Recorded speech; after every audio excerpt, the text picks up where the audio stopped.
ఈజీగా chicken curry ఎలా తయారు చేసుకోవాలో చూద్దాము. ఇప్పుడు స్టవ్ ఆన్ చేసి ముందుగా కడాయి పెట్టుకొని, కడాయి హీట్ అయింది. ఇప్పుడు దీంట్లో ఆయిల్ వేసుకుందాము. చికెన్ కర్రీ కదా, కొంచెం ఆయిల్ ఎక్కువ వేస్తే టేస్ట్ బాగుంటుంది. ఆయిల్ హీట్ అయింది. ఇప్పుడు దీంట్లో పచ్చిమిర్చి వేసుకుందాం.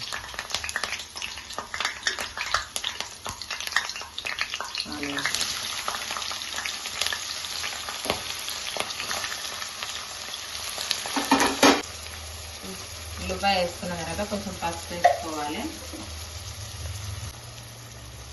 కొంచెం కరివేపాకు వేసుకోవాలి, కొంచెం పుదీనా. ఇవన్నీ వేసేసుకున్న తర్వాత ఒకసారి కలిపేసుకోవాలి.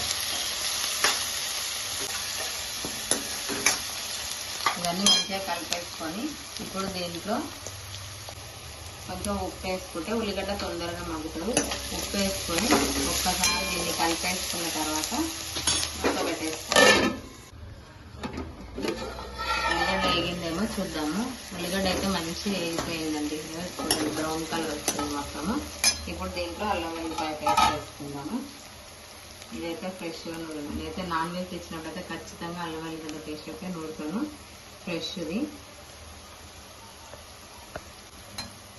ఒక స్పూను అల్లం వెల్లిపాయ పేస్ట్ వేసినాను. ఇప్పుడు దీన్ని మంచిగా కలుపుకొని అల్లం వెల్లిగడ్డ పేస్ట్ పచ్చివాసన పోయేంత వరకు ఉడికించుకున్నాక దీంట్లో చికెన్ వేద్దాం.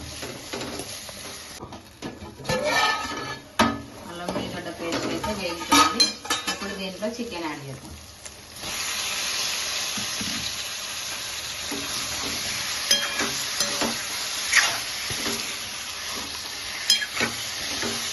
మంచిగా కలిపేసుకున్న తర్వాత దీంట్లో వాటర్ వచ్చేంత వరకు మూత పెట్టి ఉడికించుకోవాలి. మంచిగా కలపాలి.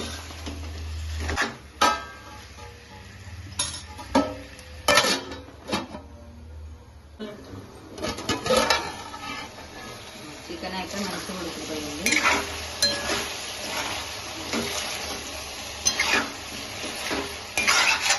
ఇప్పుడు దీంట్లో ఫస్ట్ టమాటా వేసేసుకుందాం, కారం వేయకుండా.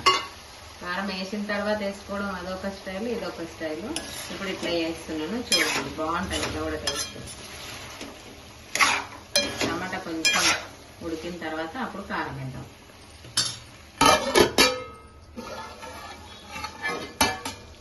టమాటాలు అయితే ఉడికిపోయినాయి కదా, ఇప్పుడు మనం దీంట్లో కారం వేసుకుందాం. టమాటాలు మంచిగా ఉడికిపోయినాయి.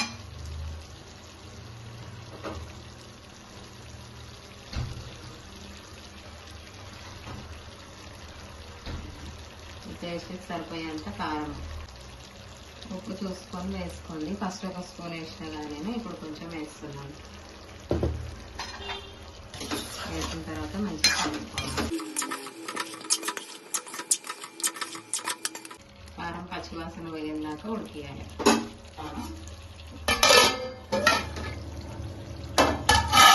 కారం అయితే మంచిగా ఉడికిపోయింది కదండి. ఇప్పుడు గ్రేవీ కోసం దీంట్లో వాటర్ యాడ్ చేసుకున్నాం.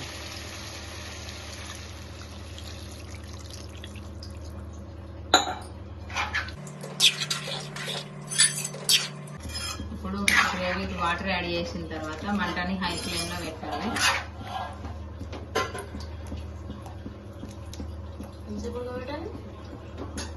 ఉడికిందాక ఉడకబెట్టాలి. మూత పెట్టేసి ఉడికియాలి.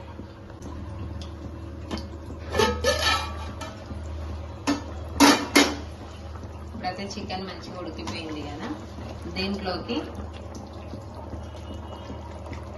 కొంచెం ధనియాల పొడి, కొంచెం గరం మసాలా వేస్తాం,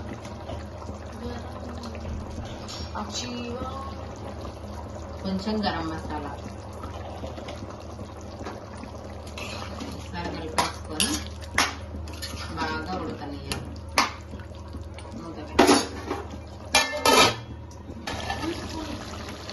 బాగా మగ్గుతుంది కదా, గ్రేవీ అయితే మంచిగా మగ్గుతుంది.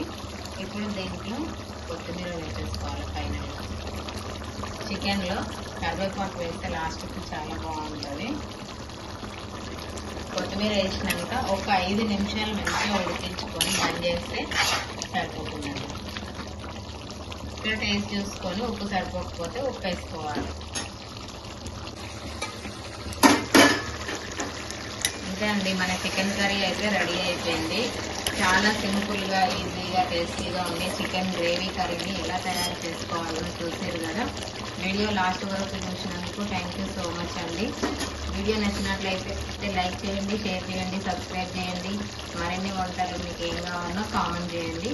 Thank you for watching.